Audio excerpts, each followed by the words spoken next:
प्यारे बच्चों, एक दफ़ा का जिक्र है कि एक शहर में अली नाम का एक शहीन बच्चा रहता था।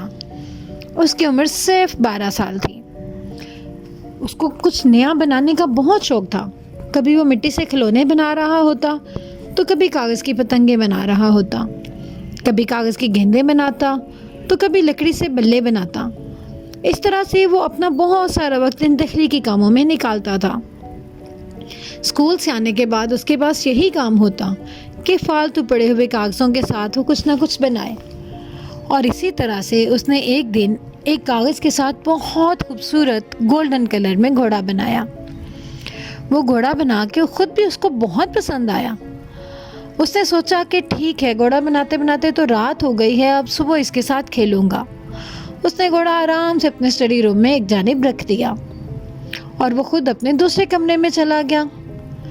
जैसे ही वो सोने के लिए गया, उसको लगा कि घोड़ा उसकी तरफ आ रहा है। उसे यकीन नहीं आया, लेकिन जब वो थोड़ा आगे बढ़ा और उसने देखा तो वाकई में घोड़ा हरकत कर रहा था और उसकी तरफ आ रहा था।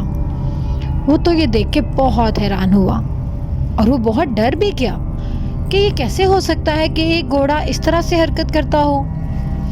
तो बहुत परेशानी में अचानक से उसके मुंह से निकला, अरे तुम चलते भी हो?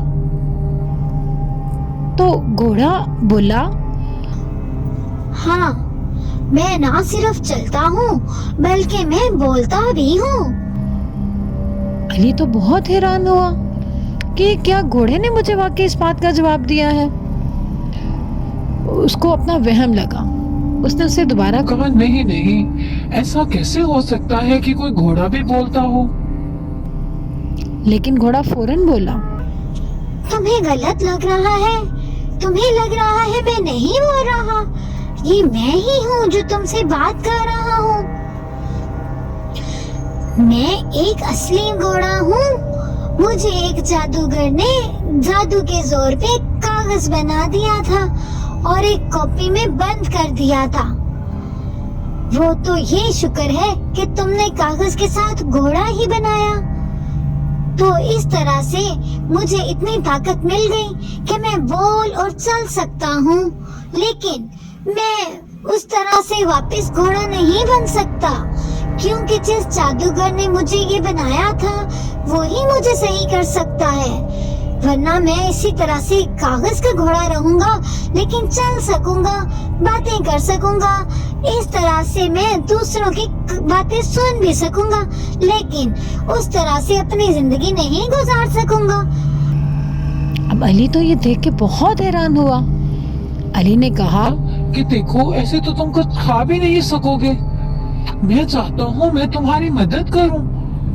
तुम बताओ, मैं तुम्हारी मदद के लिए क्या कर सकता हूँ? तो घोड़ा बोला, मैं चाहता हूँ तुम मुझे साथ लेके जंगल की तरफ जाओ, या तुम मुझे आजाद छोड़ दो। मैं खुद जंगल की तरफ चला जाऊंगा। हो सकता है मुझे वहाँ वो जादूगर मिल जाए, तो मैं उसको ढूंढ के उससे कहूँगा कि मुझे दोबारा से ताकत दे दे। अली ने कहा, क्यों नहीं, मैं तुम्हारी मदद करूंगा। मैं तुम्हारे साथ जाऊंगा। मैं देखता हूँ कौन जादूगर है वो जिसने तुम्हारे साथ इस तरह से किया है। तो घोड़ा कहने लगा, हाँ हाँ, जरूर चलो, मैं भी चलता हूँ। और इस तरह से वो चलते चलते जंगल की तरफ चले गए। अब अली उसके साथ साथ चल रहा था और वो जंगल की गहराइयों में जाते जा रहे थे। जब वो घने जंगल में पहुंच गए तो वहाँ पे उन्हें एक वाकई में झोंपड़ी नजर आ गई। उस झोंपड़ी के पास एक बहुत ही बुरी सी सूरत वाला एक जादूगर मौजूद था। जादूगर को देखते ही अली और घोड़े ने फौरन पहचान लिया। अली उससे कहने लगा, अरे भाई, तुमने इसके साथ क्या किया है? देखो, तुम इसको आजाद कर दो। लेकिन जादूगर बोला, कभी नहीं, मैं ऐसा क्यों करूं? इस घोड़े को तो सजा दूंगा मैं, सजा। और ये सुनते ही घोड़ा कांपने लगा। अली ने कहा कि तुम गलत कर रहे हो। तुम्हें इस बात को याद रखना चाहिए कि ये भी जानदार है। तुम्हें इसको आजादी देनी चाहिए। लेकिन जादूगर बहुत मक्कारी से बोला, क्यों?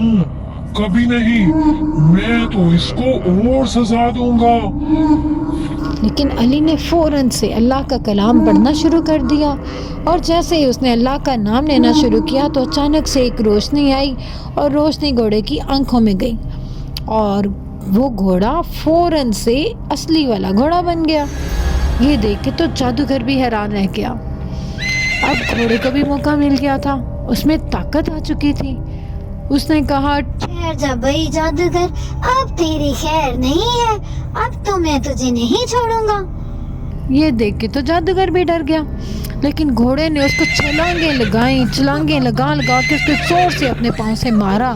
तो अब तो जादूगर की खूब शामत आई। अली ने कहा, देखो इसको माफ कर दो, क्योंकि माफ कर देने वाला अच्छा होता है। अब तो जादूगर भी माफिया मांग रहा था और रो रहा था। तो फिर घोड़े ने उसको छोड़ दिया और इस तरह से वो घोड़ा अब हमेशा के लिए आज़ाद होके जंगलों में चला गया। जंगल में जाता जाता वो मुड़ के अली की तरफ ऐसे देखता था जैसे उसका शुक्रिया अदा कर रहा हो, लेकिन अब वो बोल नहीं सकता था क्योंकि अब उसकी बोलने की ताकत ख़त्म हो चुकी थी। अब वो एक मुकम्मल तौर पे सही वाला जानवर बन गया था। लेकिन अली समझ सकता था कि वो अपनी आंखों, अपनी गर्दन के इशारों से कैसे उसका शुक्रिया अदा कर रहा था।